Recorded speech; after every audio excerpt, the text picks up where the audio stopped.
Eu tô ligado que é estranho um jovem nessa idade tá enfrentando a bandidagem aqui nessa cidade. Só não duvide se eu disser que tenho capacidade. O episódio já começa com o vilão correndo e chegando na voadora no outro vilão. Daí chega a Nejire, fazendo cosplay de Pikachu e dando choque do trovão aos vilão. E eu achei que o Kaminari fazia cosplay de Pikachu.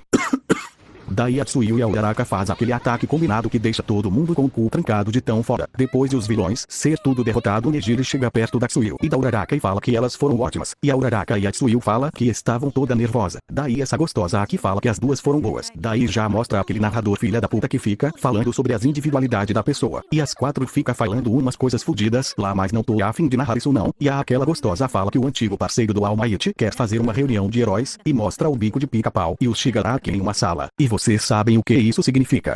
Exatamente.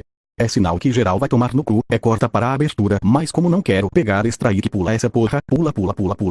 Bom, daí corta para o Shigaraki, reclamando pra caralho, e o bico de pica-pau manda ele tomar no cu e manda ele sentar no sofá, e o Shigaraki já coloca aquele pesão na mesa, porque ele moleque neutro, e o bico de pica-pau fala que se o Shigaraki não tirar o pé daí ele vai enfiar uma rola de 30 metros na bunda dele, e os caras já começam a falar sobre uma parceria, e o Shigaraki foi colocar a mão no peito dele para coçar as tetas, mas o jubileu da pipoca, e o cara lá fala que se ele tiver aprontando algo a bunda dele não será perdoada. Daí já para o Tamaki, sendo depressivo, como sempre ele já tem uns flashback do Kirishima paquerando ele. Aí esse maluco aqui que vou chamar de Edukofi. E o Edukofi fala que o Tamaki tem que resolver a mente fraca dele. Aí os dois ficam conversando um monte de coisa sem sentido. Daí aparecem uns vilões correndo porque os cara viu eles dando no beco ali. E o Edukofi já pega eles e começa a amassar eles. E um vilão consegue escapar, mas o Tamaki consegue pegar. E o vilão já fala que o Tamaki e um viadão que dá na esquina todo dia.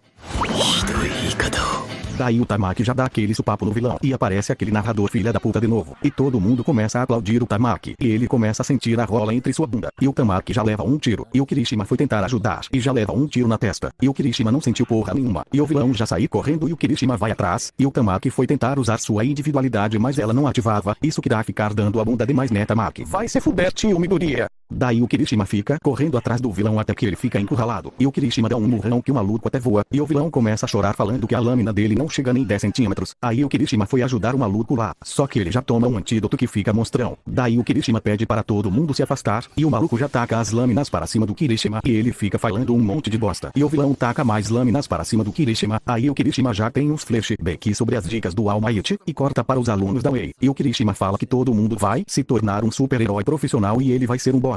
E o namorado dele quis dizer o Katia já dá um incentivo para ele nunca ficar falando de desistir. E o Kirishima já quebra as lâminas do vilão e mostra a nova forma do Kirishima. Puta que pariu, essa temporada tá muito foda. Daí o Kirishima já vai para cima do maluco. E o maluco já taca as lâminas tudo em cima do Kirishima. E o Kirishima quebra as lâminas e dá um socão no bucho do maluco. E o cara volta a ser aquele cara chorão de sempre. Mas ele tava só fingindo para fungir. Mas o Edukofi chegou e engoliu o maluco. Aí os figurantes já fica babando nos ovos do Kirishima. Bom, depois do Kirishima dar um pau no maluco, lá os caras já começam a falar sobre uma droga que deixa a individualidade da pessoa mais forte. E o episódio acaba com o Edukofi olhando para o céu e perguntando se lá tem pão.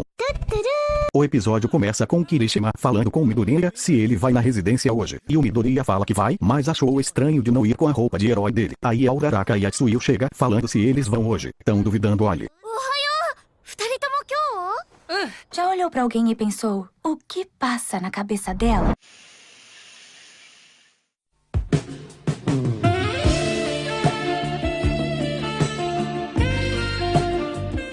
Daí os cara fica fazendo umas putas trajetórias lá até chegar na agência do Sunlight. Aí os cara abrem uma porta e vê um monte de herói reunido. Daí já corta para o Sunlight falando que graças a todo mundo a investigação de tráficos de lolis avançou muito. Puta merda, eu tenho que parar de distorcer a história. Bom, e ele fala que terá uma reunião sobre a organização do bico de pica-pau. O gordo viado, eu não sei de nada disso. Sai mais, que porra é essa? Cala a boca, cabelo de porco espinho vermelho. Bom, eles podem fazer alguma maldade. Então tá na hora de ficar 2 dias aqui ouvindo o Sunlight falando sobre isso. Aí corta para aquela gostosa lá falando sobre o grupo de vilão. Daí mostra esse bicho feio falando mais sobre a Hazaikai. Daí o Gran Torino pergunta por que de ter chamado ele aqui e fala que não queria ter metido um Midoriya em problema. E o Togata fala da onde ele conhece esse velho, e eu falo que ele foi meu responsável pelo meu estágio. Bom, e o Sunlight fala para aquela gostosa continuar. E ela fica falando mais algumas coisas lá. O bicho feio manda ela tomar no cu e pede para ela pular isso. E o maluco do Super Choque fala porque eles iriam precisar dos alunos da Wei. E o Edukofi fala que o Kirishima e o Tamaki foram responsáveis por salvar a bunda dele. Aí o Sunlight que eles suspeitaram que eles estavam estavam vendo umas drogas lá. Por isso ele pediu ajuda dos heróis, porque o vacilão não consegue fazer sozinho. Daí o Educoff fala que em anos de sua carreira como super-herói ele nunca viu uma droga que destrói individualidades. Isso é bom que dá para recuperar, mas quero saber uma coisa, eu como que fico? Eu quero tacar raio no fiofó dos caras lá.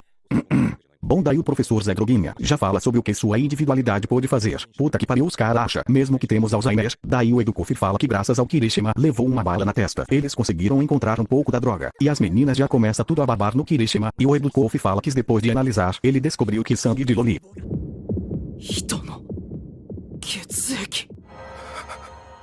Daí aparece a foto do bico de pica-pau, e eu e o Togata já ficamos com o cu trancado. E o Sanaichi fala que a individualidade do bico de pica-pau permite que ele desmonte e restaure. E o Sanaichi fala que a individualidade dele desmontar que permite que ele quebre coisas e as conserte igual a bala que ele criou, que é capaz de quebrar individualidades.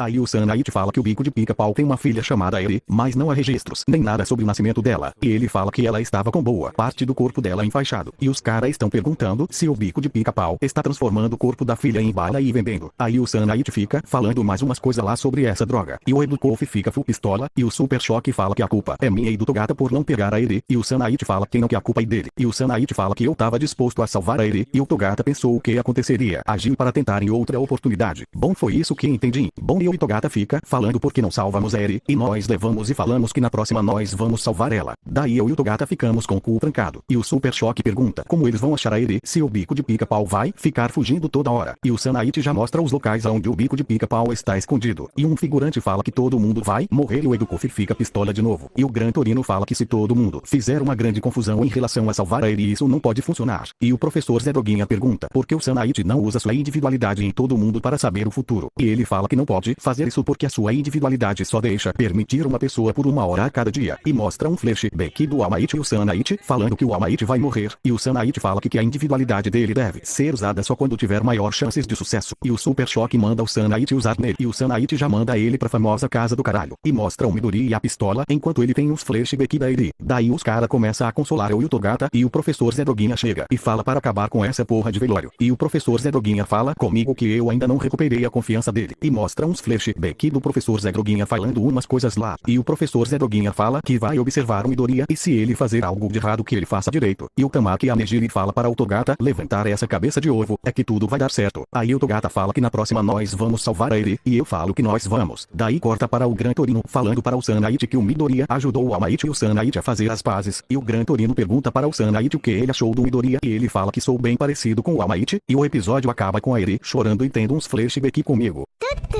Motivação foi disso que eu precisei pra honrar esse legado tão pesado que ganhei. Farei o impossível pra ser o herói que sonhei. All-Might number one, fuck you Superman. Escrevi isso aqui no intervalo da UA. Eu tô monstrão e olha que eu nem precisei de whey. Eu vim pro mundo pra me tornar o novo maior shonen. Pra tá entre os maiores, acha que eu não sou ninguém. Treinei pesado, imaginar ter uma força que seu corpo não é capaz de suportar. Eu era fraco, mas vou provar que até mesmo um excluído pode um herói se tornar.